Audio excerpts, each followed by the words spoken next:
Masih ingat Ferdian Paleka yang perang bagi sembako isi batu?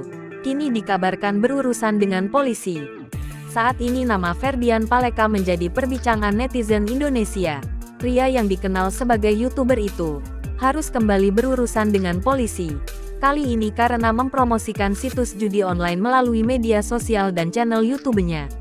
Dikutip dari Kompas.com, Kepala Bidang Hubungan Masyarakat Kepolisian Daerah Jawa Barat Kombes Ibrahim Tompo mengatakan, penangkapan dilakukan setelah ada laporan adanya promosi judi online yang dilakukan Ferdian Paleka melalui platform media sosialnya, baik channel YouTube dan Facebook-nya pada Kamis tanggal 16 Maret tahun 2023. Ada 2 situs judi online yang dipromosikan Ferdian di akun medsosnya. Situs tersebut memuat sejumlah permainan judi seperti poker, kasino, togel hingga slot, kata Ibrahim saat menggelar konferensi pers di Mapolda Jabar, Rabu tanggal 26 Juli tahun 2023. Polisi kemudian menyelidiki sampai akhirnya menangkap Ferdian di sebuah kos-kosan di Jalan Sukajadi, Kota Bandung.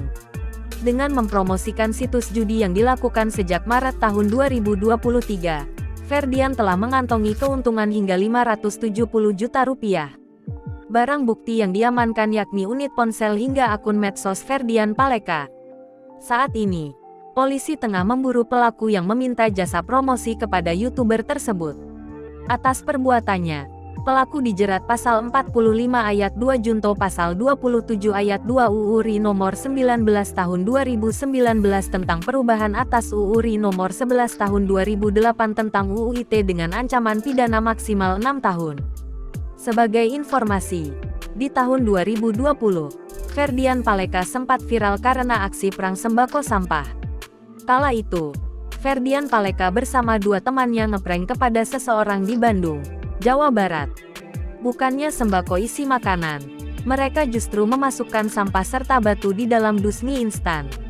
Sontak saja saat itu aksi Ferdian Paleka dikecam publik. Banyak yang geram dan menganggap Ferdian sudah keterlaluan. Aksinya pun menuai kecaman dari banyak orang hingga berujung laporan polisi. Para korban merasa sakit hati dan melaporkan kasus tersebut ke Polrestabes Bandung.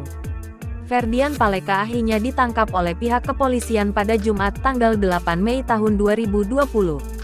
Ia harus mendekam di balik jeruji besi untuk mempertanggungjawabkan perbuatannya.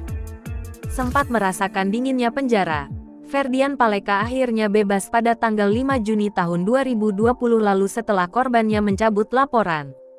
Sang YouTuber dan para korban memilih damai.